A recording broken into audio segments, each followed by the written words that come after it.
संख्याएं या फलक जो होते हैं उनको एक आयताकार रूप में व्यवस्थित करके रखना। जब आप संख्याओं को या आंकड़ों को आयताकार रूप में व्यवस्थित करते हैं और इस प्रकार रखते हैं तो उसे अवयव बोला जाता है। ठीक है, जो आंकड़े इस प्रकार से व्यवस्थित हैं उनको दो तरीके से देखा जाता है। एक पंक्ति के रूप में, यहाँ से आप देखेंगे तो जो आड़ी लाइन बनेगी वो पंक्ति कहलाएगी। ठीक है, पहली जो लाइन बनी वो पहली पंक्ति कहलाएगी, उसको हम R1 या रो 1 लिखेंगे। ठीक, या पढ़ेंगे। दूसरी होगी, दूसरी जो आड़ी पंक्ति ऐसी दिख रही है आपको लाइन, ये होगी पंक्ति 2 या हम इसको R2 लिखेंगे। और जो तीसरी लाइन है उसको हम क्या लिखेंगे, R3 या ये कौन सी पंक्ति है, तीसरे पंक्ति। ऐसे ही जितनी भी पंक्ति बनती जाएंगी हम उनको वैसे नाम देते जाएंगे। फिर जो सीधे जो खड़े बनेंगे उनको खड़ा, ऐसा आपको स्तंभ दिख रहा है, इनको स्तंभ बोला जाता है, इंग्लिश में कॉलम बोला जाता है।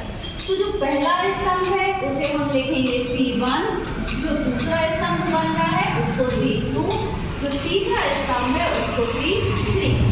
ठीक, तो ये अपन ने एक अवयव देख लिया। ये अवयव जो है इसमें कितनी पंक्ति और कितने कॉलम है वो यहाँ पे लिखा जाता है। ठीक, नीचे तो कितनी पंक्ति है, 3 क्रॉस है ना, और कितने कॉलम है, 1 2 3, तो 3/3 इसको बोला जाएगा। ये जो अवयव है ये 3/3 का अवयव है। इसमें पहले रो का नंबर लिखा जाता है या पंक्ति का पहले लिखा जाएगा, कितनी पंक्तियां हैं, 3, और फिर लिखा जाएगा कॉलम है ना, एक स्तंभ या कॉलम दोनों।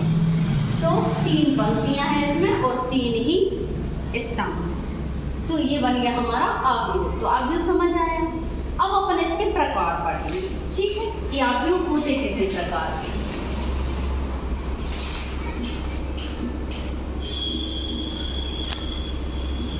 अवयव के प्रकार, पहला प्रकार होता है अवयव का स्तंभ अवयव।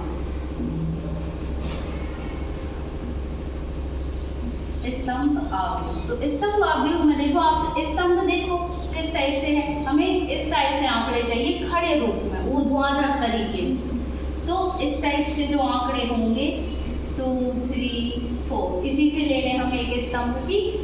तो स्तंभ अवयव जो रहता है, एक अवयव स्तंभ अवयव कहलाता है यदि उसमें केवल एक स्तंभ होता है। मतलब यहाँ हम दूसरा स्तंभ नहीं ले सकते। ठीक, फिर वो स्तंभ अवयव नहीं कहलाएगा। स्तंभ अवयव कब कहलाएगा, जब केवल एक ही स्तंभ हो। इसमें देखो पंक्ति कितनी दिख रही है, तो पंक्ति तो 1 बनेगी, 2 3, लेकिन स्तंभ कितना है, 1। तो हम जब इसको लिखेंगे यहाँ इसकी कोटि तो 3/1 है ना, क्योंकि इसमें पंक्ति कितनी दिख रही है, 1 आड़ी, फिर दूसरी, फिर तीसरी, तो 3 पंक्ति है और स्तंभ कितना है, 1। स्तंभ 1 होना चाहिए, पंक्ति आप कितनी भी ले सकते हैं, आप 4-5 भी ले सकते हैं।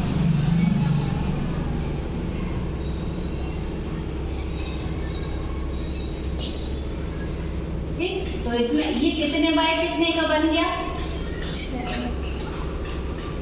कितनी पंक्ति है इसमें, 6 दिख रही है, 1 2 3 4 5, हाँ 5 है ना, तो 5/1 का है। लेकिन ये क्या है, स्तंभ अवयव। समझ आया। ऐसा ऊर्ध्वाधर जो भी अवयव बनेगा वो स्तंभ अवयव होगा। दूसरा आता है पंक्ति अवयव। तो पंक्ति अवयव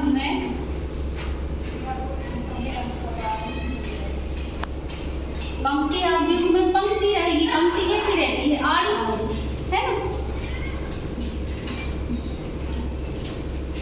तो ये पंक्ति है। तो इसको अगर हम इसकी कोटि लिखेंगे, ये जो लिखा है ये कोटि कहलाता है। ठीक, इस अवयव की कोटि 3/1 5/1। ठीक, और यहाँ पर इसकी कोटि कैसे लिखेंगे हम, पहले पंक्ति लिखी जाती है, तो पंक्ति तो केवल 1 है, लेकिन स्तंभ कितने बन रहे हैं इसमें, 1 2 3 4 5, तो स्तंभ का नंबर बाद में लिखा जाता है। तो ये 1/5 का पंक्ति अवयव है। क्या है, पंक्ति अवयव। समझ आ गया। अब आता है वर्ग अवयव। तो वर्ग अवयव जो होता है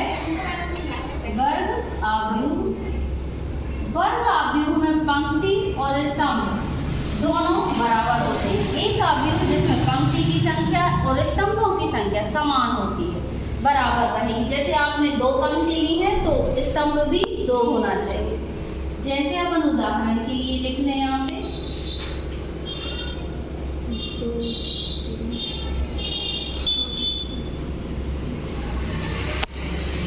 ठीक, इसमें देखो पंक्ति कितनी है, R1, R2, R3, 3 पंक्ति है। कॉलम चेक करो कितने हैं, C1, C2, C3। तो इसमें देखो पंक्ति की संख्या और स्तंभ की संख्या बराबर है, इसलिए क्या है, एक वर्गाकार। समझ आया?